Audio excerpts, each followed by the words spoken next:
और अब देख लेते हैं 5 मिनट में 25 खबरें। दिल्ली में बीजेपी की राष्ट्रीय कार्यकारिणी की बैठक हुई। बैठक में 5 राज्यों में होने वाले विधानसभा के चुनाव, प्रधानमंत्री नरेंद्र मोदी के नेतृत्व में पिछले 7 साल में केंद्र सरकार की उपलब्धियों, बैठक में उपचुनाव के नतीजों के साथ आगामी चुनाव पर चर्चा हुई। उससे पूर्व बैठक में शामिल होने पहुंचे प्रधानमंत्री नरेंद्र मोदी का पार्टी के राष्ट्रीय अध्यक्ष जेपी नड्डा ने स्वागत किया। बैठक में पीएम नरेंद्र मोदी, केंद्रीय गृह मंत्री अमित शाह और पार्टी अध्यक्ष जेपी नड्डा सहित भाजपा के राष्ट्रीय कार्यकारिणी के सदस्य शामिल हुए। पीएम नरेंद्र मोदी ने बीजेपी की राष्ट्रीय कार्यकारिणी की बैठक को संबोधित किया। इस दौरान उन्होंने कहा कि सेवा ही सबसे बड़ी पूजा है। पीएम ने कहा, इस कोरोना काल में कार्यकर्ताओं ने सेवा की नई संस्कृति की शुरुआत की।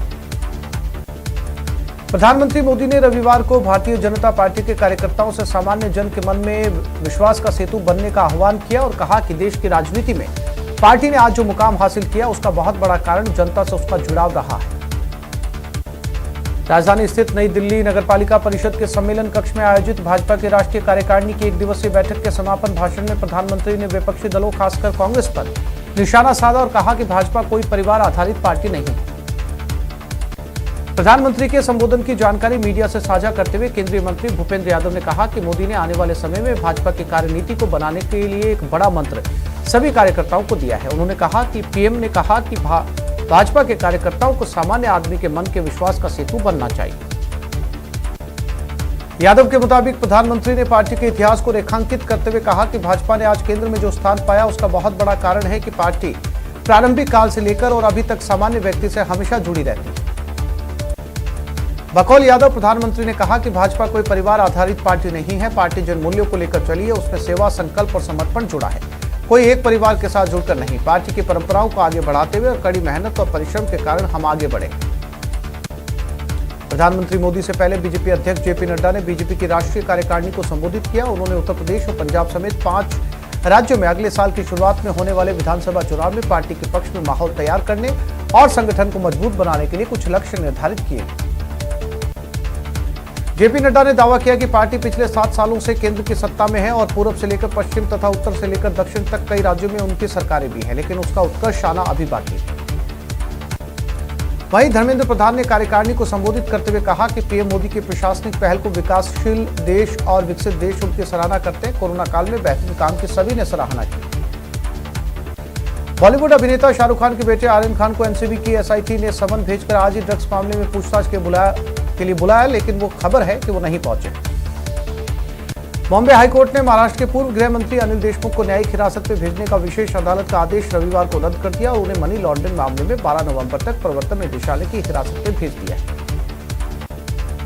पंजाब कांग्रेस अध्यक्ष नवजोत सिंह सिद्धू ने एडवोकेट जनरल एपीएस देओल के आरोपों पर करारा जवाब दिया। सिद्धू ने देओल को कहा कि न्याय अंधा हो सकता है, लेकिन पंजाब के लोग अंधे नहीं हैं। सिद्धू का कहना है कि कांग्रेस पार्टी बेअदबी के मामले में न्याय का वादा करके सरकार में आई। किसान आंदोलन के मामले में मेघालय के राज्यपाल सत्यपाल मलिक ने एक बार फिर केंद्र सरकार के रवैये की आलोचना की। राज्यपाल ने कृषि कानूनों के विरोध में आंदोलन कर रहे किसानों की मांगों को समर्थन करते हुए केंद्र से किसानों से सहानुभूतिपूर्वक वार्ता करने का आग्रह किया है। त्योहारों के दौरान हुए आवागमन के बाद सीएम गहलोत ने कोरोना को लेकर ट्वीट कर लोगों से कोविड प्रोटोकॉल का पालन करने की अपील की। सीएम ने प्रोटोकॉल जैसे मास्क, सोशल डिस्टेंसिंग, हाथ धोना का सख्ती से पालन करने की अपील की। सीकर के घसू गांव में आयोजित एक कार्यक्रम में शिक्षा मंत्री गोविंद सिंह डोटासरा ने कहा कि ग्रेड 3 अध्यापकों का पदनाम बदला जा सकता है, क्योंकि अध्यापक के नाम के साथ 3rd ग्रेड लिखना अच्छा नहीं लगता। चित्तौड़गढ़ जिले के बस्ती थाना क्षेत्र के मायरा घाटा में सड़क हादसे में गेहूं से भरे ट्रक के पलटने से 4 लोगों की मौत हो गई, 5 लोग घायल हुए। हादसे की सूचना मिलने पर मौके पर ग्रामीणों की मदद से गेहूं के कट्टे हटाए गए। वहीं प्रशासनिक अधिकारी और पुलिस भी मौके पर पहुंची और घायलों का रेस्क्यू किया गया। कोटा के खेड़ली फाटक इलाके में एक विवाहिता ने घर में फांसी लगाकर आत्महत्या कर ली। मृतका चंद्रकला 10 दिन बाद अपनी बड़ी बहन के यहां ब्यावर से लौटी थी। चौमू थाना पुलिस ने कार्रवाई करते हुए करोड़ों रुपए की ठगी करने के आरोपी को गिरफ्तार किया। गिरफ्तार आरोपी पवन कुमार मीणा सामोद के गायत्री नगर निवासी है। अजमेर के श्रीनगर थाने में ग्रामीणों ने शव रखकर प्रदर्शन किया। गत 4 नवंबर को श्रीनगर थाना क्षेत्र के रहने वाले पवन यादव होटल में खाना खाने गए थे। इसी दौरान वहां मौजूद 10 से 12 बदमाशों ने पवन की पीट कर हत्या कर दी।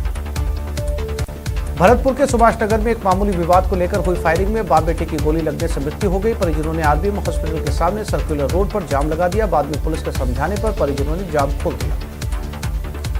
बूंदी के पुलिस सभागार में क्राइम विजिट का आयोजन किया गया, जिसमें एसपी ने इलाके के सभी पुलिसकर्मियों को क्राइम कंट्रोल पर ध्यान देने का आदेश दिया। कोटपुतली थाना इलाके में 2 स्थानों पर अचानक आग लग गई। आग से खेतों में रखी 500 मन कड़ब जल गई। आग लगने के कारणों का फिलहाल पता नहीं चल पाया।